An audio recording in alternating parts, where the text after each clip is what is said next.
Welcome to the Bay Insider with Amanda and Ying, where we talk about history, lifestyle, and real estate in the San Francisco Bay Area. Thank you for joining us. I'm here with Ying, and we are going to talk about the NAR settlement, National Association of Realtors. As you may or may not know, I had a lawsuit against them that they have now come to agreement of a settlement. And Ying is going to give you a little bit of background on that.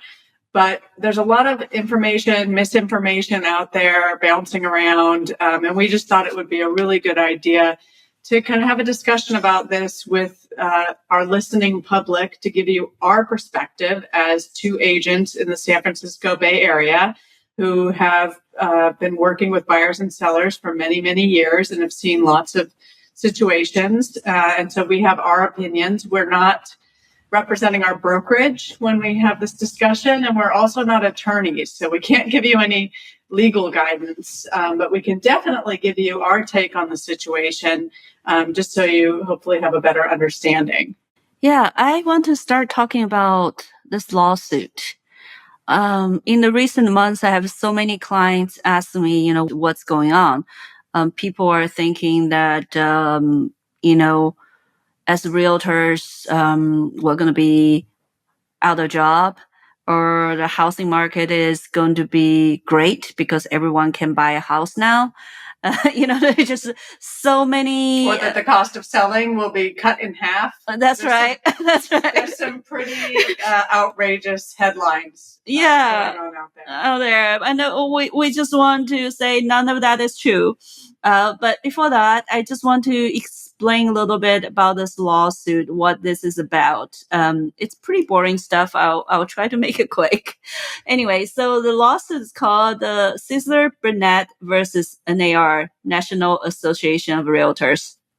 The lawsuit was filed in 2019.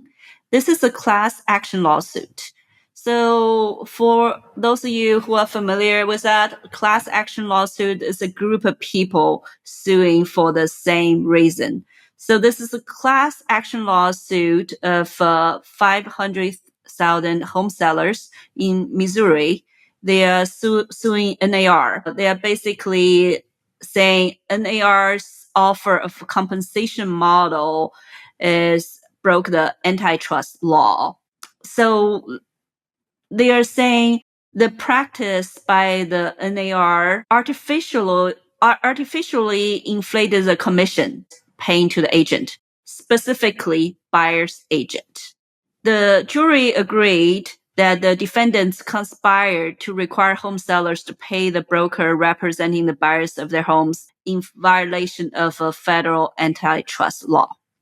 In October 31st of 2023, a federal jury in Missouri ordered NAR with other large real estate brokerages to pay $1.8 billion in damages. The jury found that NAR artificially inflated home prices by coupling, meaning combining commissions paid to both listing agents and the buyer's agent. So NAR decided to settle the lawsuit. NAR didn't admit any wrongdoing. So I want to make sure we're perfectly clear on that. NAR is now saying, yeah, we agree with you. We really broke the antitrust law. NAR just saying to avoid all the lawsuits, ongoing lawsuits, and the future lawsuits, all the copycat lawsuits, we have agreed to settle. And the settlement is $418 million for NAR.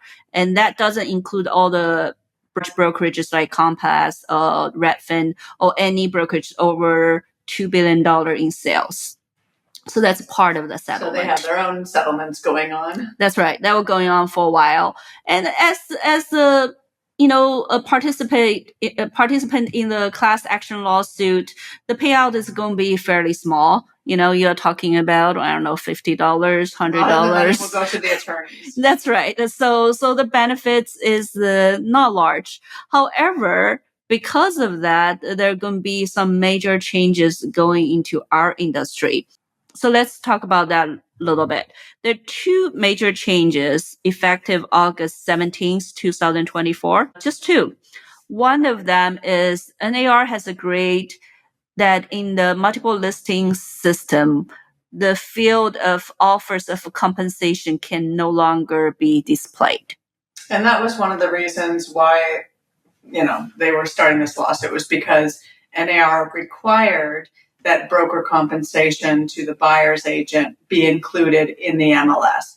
Now, you could put $1 in there, right? You didn't have to put 2.5% or whatever it is. But that field was a required field, and that was part of what got them, I suppose you could say. Yeah. I mean, like any industry, there are some bad apples.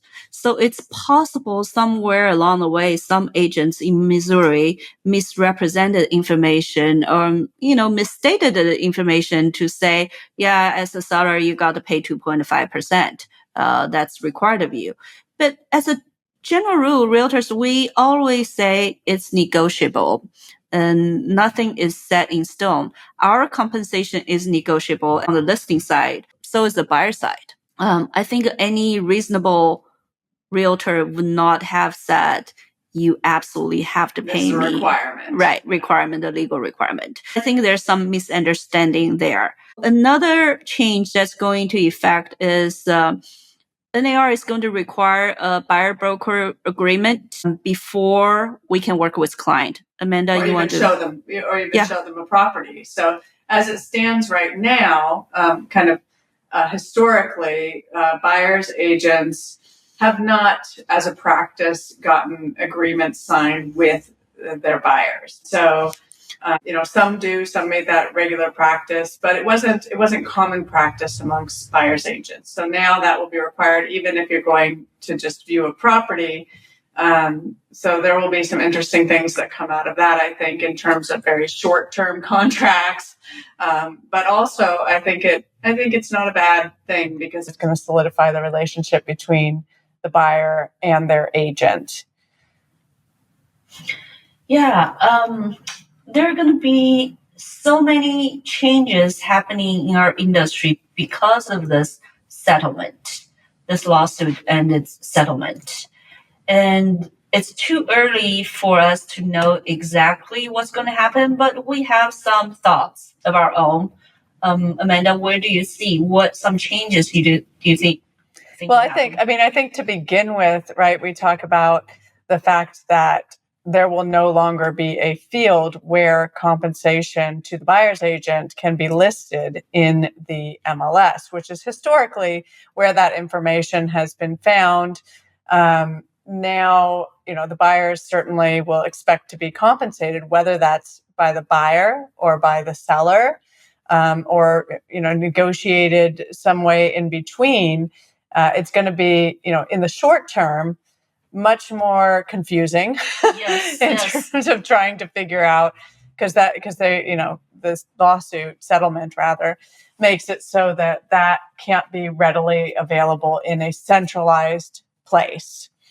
So that means a lot of agents will be picking up the phone every time, calling, trying to find out, is there compensation? Is there not compensation? Then realizing, can my client put the compensation forward, or do I need to write something into the contract that asks, if the seller is willing to do some sort of concession or compensation? Yeah, there's just going to be so much confusion, right? When you look at each property, does the seller pay commission or not? That kind of changed the offer. And, from post-purchase comp perspective, you also need to know what's included. Then you need to make adjustment. So it just it becomes very muddy. Yeah. I mean, the way it was pretty clear.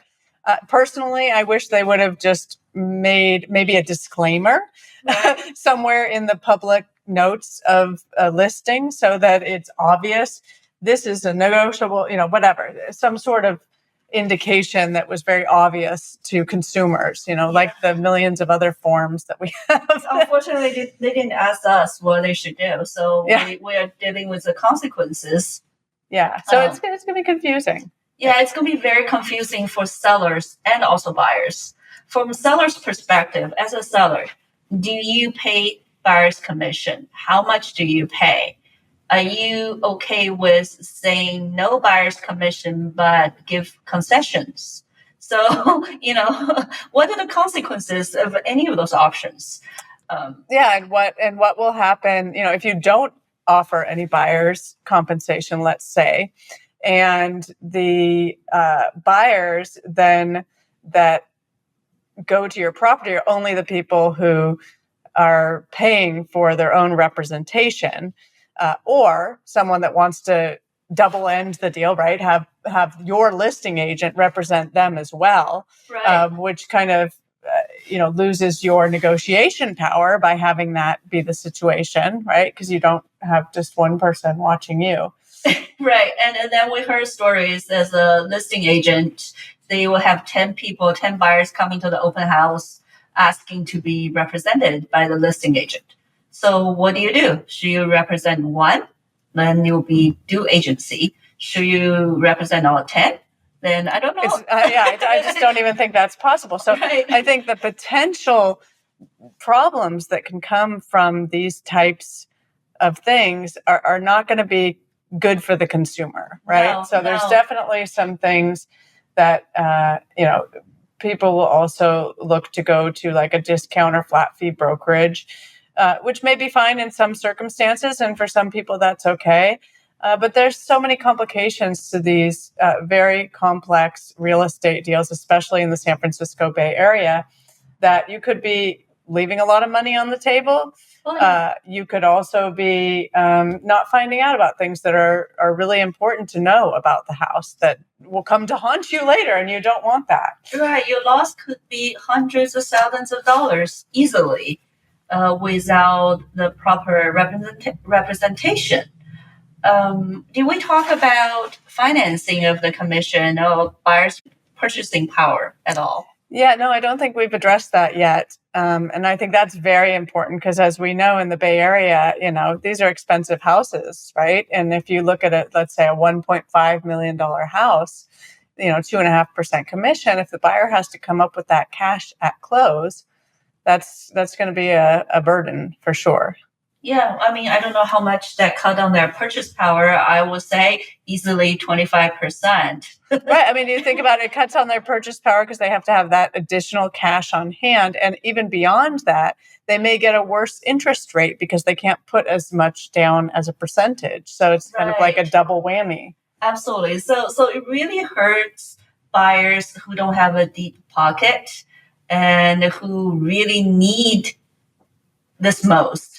Yeah, they need that sort of crutch of having the seller pay it out of their proceeds, basically. And the other thing that may happen in time as the lenders kind of catch up and the financial world catches up, they may find ways to wrap these fees into the loan or allow for more concessions in certain ways, but they're not there yet. No, it might be a long time before they're ready. So what will happen in the meantime? As a matter of fact, funny story, I just did a deal where I represented the tenant and buying from their landlord, and the landlord owner did not want to pay any commission to the buyer's agent. So the buyer agreed to pay me directly. And when I sent the information to the lender for them to put in my commission information there, they were so confused. They didn't know what to do. He said he'd never seen that. And so they need to get prepared. What I'm saying is nobody's quite prepared. No, nobody is. And we could have very messy situation for a while before we know what's going on. Which is another reason why it's important to make sure that you get good representation so that whoever you are working with is as current with what's happening as possible. Yeah. Another thing we see is a lot of part-time agents or inexperienced agents might exit this market entirely. Don't you see that? I definitely see that. I mean, we see that in downturn markets as well. And, it's very cyclical in terms of new agents coming into the market and leaving the market. I see that as a positive. Yeah. Well, for the consumer. I remember, I don't know if this is still the right number, but in the city of San Francisco, there are 4,000 licensed realtors. And I remember calculating it. For that year, it was maybe 2 transactions per realtor per year. 2 transactions per year is not going to be enough to survive here. And I just say that. So a lot of those people, what happens is a lot of agents who have license, they are part-timers.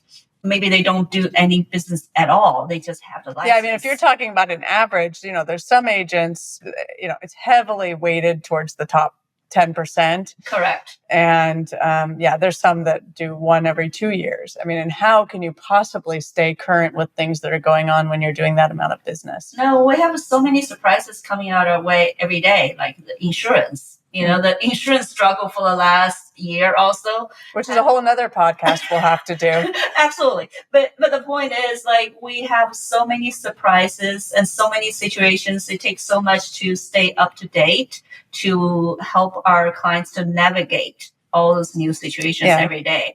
So people who are not doing this full time would not be able to survive in this new environment, is our take on that. Definitely. Yeah. And I think that is so important. I mean, I know a lot of people got caught flat-footed with regard to the insurance issues because agents weren't on top of it. That's right. So that's definitely something that is important. And I think that shaking out some of those people from the industry who are not able to show their worth to the buyers, that's not necessarily a bad thing. So in summary, the lawsuit is going to bring lots of changes to our industry. Short term, there's just going to be so much confusion, and it might take us some time to sort it out. But in the long run, I will add more transparency to the marketplace. I definitely think that it will. I think that, there'll be bad, frustrating short-term things that come of this. But I do think ultimately that the good things that will come out of it are very good things. Yeah, and the good realtors are still going to be around. The housing market is still going to be there. And it's always going to be complex. I mean, no matter how many people try to create an AI app that will take care of all of it, it is very much a people business. Absolutely. And a huge purchase that has so many different facets to it. Yeah, I cannot imagine being replaced by an AI app in this situation. Yeah. And so many of those companies have tried to do that and have not survived. A combination of all those things together is what's going to make this real estate world more easy to navigate and better for the consumers overall. So, yeah.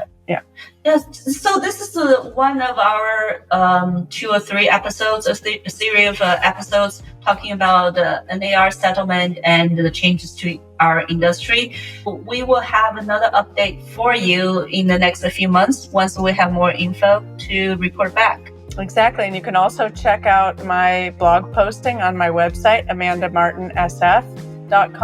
I keep that updated, and I've got an NAR settlement discussion on there now. So that goes over some of the things that we have discussed today. And as Ying said, we will definitely keep you updated as things change. Thank you so much for joining us